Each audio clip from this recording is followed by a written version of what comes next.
ముగించక మనకు ఒక విషయాన్ని చెప్పి ముగిస్తాం. దేవుడు ప్రార్థన ఆలకిస్తాడు, జవాబిస్తాడు. అదొక ఊరు, భార్య భర్తలు ఉన్నారు, వారికి ఒక కుమారుడు ఉన్నాడు. అల్లార ముద్దుగా పెంచుకున్నారు. జీవితం మనం అనుకున్నట్లు జరగదు. బండలు ఓళ్ళు అయితే ఓళ్ళు బండలు అవుతాయి. ఈ పిల్లవాడు 5వ తరగతి చదివే దినాల్లో వాళ్ళ నాన్న అకస్మాత్తుగా చనిపోయాడు. తల్లి ఏం చేయాలో దిక్కుదోచిన పరిస్థితుల్లో మంచం పట్టింది.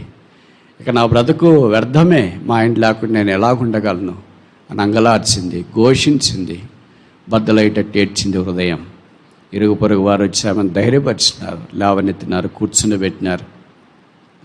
అలాగూ కుమారుని కొరకు బ్రతకమ్మా, కుమారునిలోని భర్తను చూసుకొని పిల్లవాడిని కొరకు బ్రతకన్నారు. అలాగే బ్రతకడము ఆరంభించింది. కొంతకాలం అయిన తర్వాత భర్త లేడు కదా, సంపద కష్టమైపోయింది. ఆమె పోషణ, పిల్లవాడిని పోషణ, బట్టలు, పిల్లవాని స్కూల్లో ఫీజులు ఇవన్నీ కష్టమైనాయి.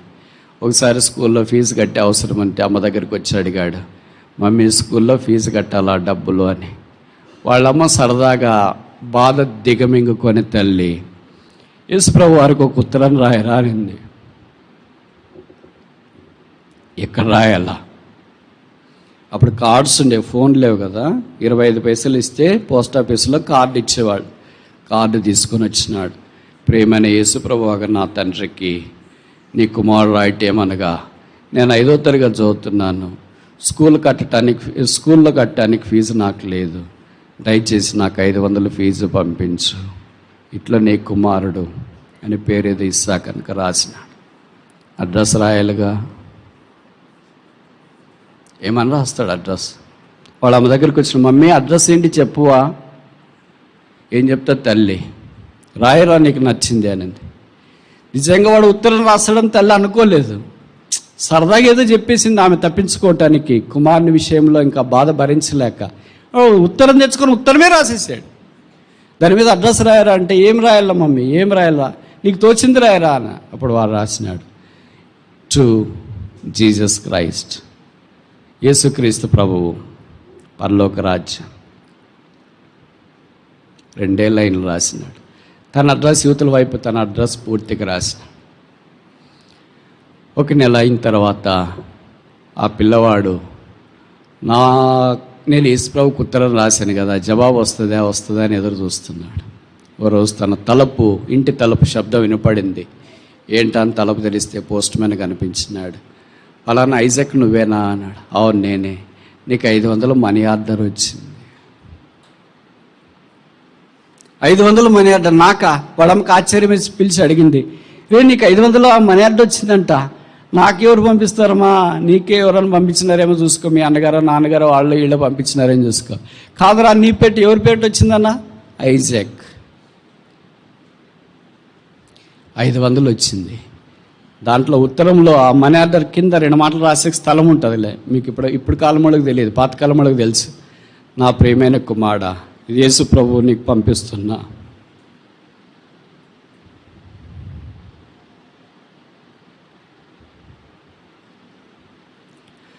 ఫీజు 500 రూపాయలు.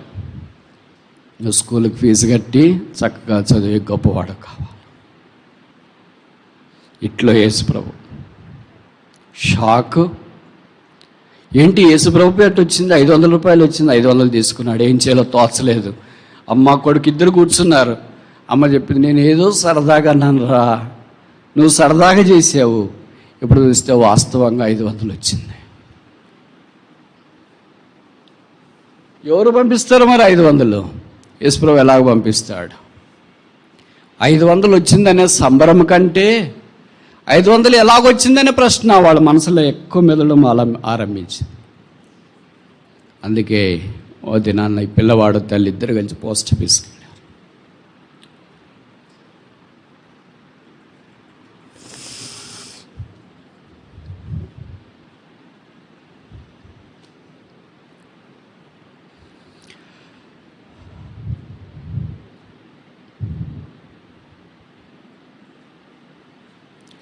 పోస్ట్ ఆఫీసులో పోస్ట్ మాస్టర్ అంటారు కదా, ఆయన లోపల కూర్చున్నారు. ఆయన అడిగి తల్లి కుమారులు అడిగారు, మేము ఉత్తరం రాసి ఇక్కడికి వేసాము, 500 మాకు వచ్చినాయి, ఎట్లా వచ్చినాయో తెలియదు, ఇది ఎవరికైనా వేరే వాళ్ళకి వెళ్ళేదేమో, మాకు పంపించినారేమో, ఇదిగో 500 తీసుకోండి, వేరే వాళ్ళకి ఎవరికైనా ఉంటే పంపించు. అప్పుడు ఆయన అన్నాడు, నువ్వు ఇస్సాక? అవును ఇస్సా. నువ్వు ఉత్తరం రాసావా? అవును ఉత్తరం రాసి. ఆయన ఉత్తరం తీసి చూపించి, ఇదే నన్ను రాసిన ఉత్తరం. అవును ఇదే నేను రాసిన ఉత్తరం. యేసుక్రీస్తు ప్రభు పరలోక రాజ్యం అంటూ అడ్రస్ రాసావు కదా, ఫ్రమ్ అడ్రస్ నీది రాసావు కదా, అన్నీ ఫ్రమ్ అడ్రస్కి 500 రూపాయలు యేసు ప్రభువే పంపించాడు. వాళ్ళమ్మ అడిగినప్పుడు యేసు ప్రభు ఎలాగ పంపించినాడు నాకు అర్థం కాదు, మీరు తీసుకున్నా తీసుకోండి, ఎలాగొచ్చిందో చెప్పనన్నా చెప్పండి. అప్పుడు ఆయన ఇలాగ చెప్పడం ఆరంభించిన,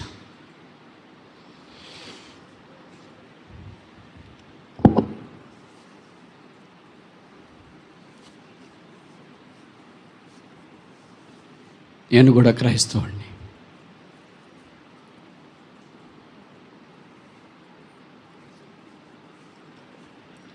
యేసుప్రభుని నమ్మాను.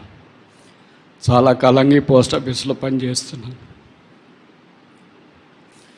నా దగ్గర 500 రూపాయలు ఎవరికైనా పేదవాళ్ళకి సహాయం చేయాలనుకున్నాను. ఈ ఉత్తరం ఎవరో డబ్బాలో వేసినారు. సార్ట్ చేసే పోస్ట్ మ్యాన్లు ఉంటారు కదా, వాళ్ళ సార్ దీనికి అడ్రస్ లేదు అని తెచ్చి నాకు ఇచ్చినారు. అడ్రస్ లేని ప్రతి ఉత్తరము ఖచ్చితంగా పోస్ట్ మాస్టర్ దగ్గరికి వెళ్తుంది. ఆయన చూశాడు, ఇది అడ్రస్ లేదా, ఎవరికి వెళ్ళాలో అడ్రస్ లేదా, తన దగ్గర పెట్టుకున్నాడు. ఫ్రమ్ అడ్రస్ ఉందా, ఉంది అనుకో. అప్పుడు దేవుడు నాకు ఇచ్చిన భారం కొలిది ఈ 500 రూపాయలు మనీ ఆర్డర్ తీసుకొని ఆ పిల్లవాని అడ్రస్ రాసి యేసుప్రభు పేట పోస్ట్ చేశాను. ఇది ప్రభువు మీకు ఇచ్చింది, మీ ప్రార్థన దేవుడు ఆలకించిన, తిరిగి తీసుకుని వెళ్ళండి. కథ కట్ చేస్తే సరదాగా తల్లి కుమార్తె చెప్పిన మాట దేవుడు ఇలా కూడా ఆలకిస్తాడా? 25 పైసలు పెట్టి ఒక కార్డు రాస్తే పోస్ట్ మాస్టర్ హృదయాన్ని దేవుడు కదిలించగలడు. దేవుడికి సాధ్యం. క్రైస్తవ జనమా, ఎంతకాలం ఇలాగుంటాం? ఎంతకాలం తోట ఎండిపోయినందుగా ఉంటాం? ఎంతకాలం ఇలాగే జీవితాన్ని కొనసాగిస్తాం? రక్తం కార్చి సంపాదించిన దేవుడు మన ప్రార్థనకు జవాబియ్యాడా? మధ్యాహ్నం తీర్మానం ఏంటి? మోకరించండి, ప్రార్థన చేస్తాం.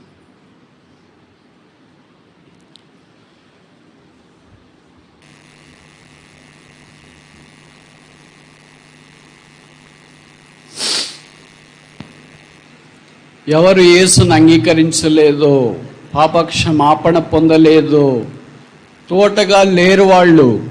వాక్యంలో రాయబడింది, వాళ్ళు ముళ్ళ తుప్పలు, గచ్చపొదలు, కంచె, వారు నిరుపయోగమైన పొదలుగా ఉన్నారు. ఎంతకాలం అలాగుంటావు? ఈ మధ్యాహ్నం దేవుడు మరలా నీకు అవకాశం ఇచ్చింది. యేసును అంగీకరించువా? నీ కొరకే శిలువ మీదకి వెళ్ళి రక్తమ కార్చి చనిపోయి సమాధించబడి తిరిగి లేచిన యేసుని స్వీకరించి పాపక్షమాపణ మారు మనసు పొందు. నీ జీవితం తోట వలె మారుతుంది.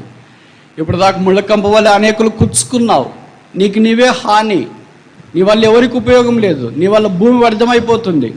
ఇలాగుంటే ఏం బ్రదర్ అని నువ్వు అంటావేమో. బైబిల్లో రాయబడింది, ఈ సంవత్సరము కూడా ఉండనేమో, ఫలిస్తే సరే, లేకపోతే డాష్. అది నీకొద్దు. ఈ సంవత్సరం దేవుడు నిన్ను పెట్టిన ఉద్దేశం ఏంటంటే నేను రక్షణలోనికి తీసుకురావటానికి.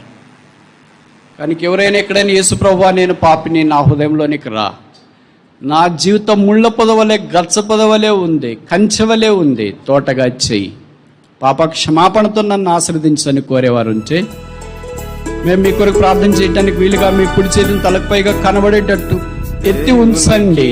మనము తగినట్టుగా నడుచుకొనుటయే దైవ చిత్తము. క్రీస్తుననుసరించి నూతన జీవముతో నడుచుకొనుటయే కృపా సహితము.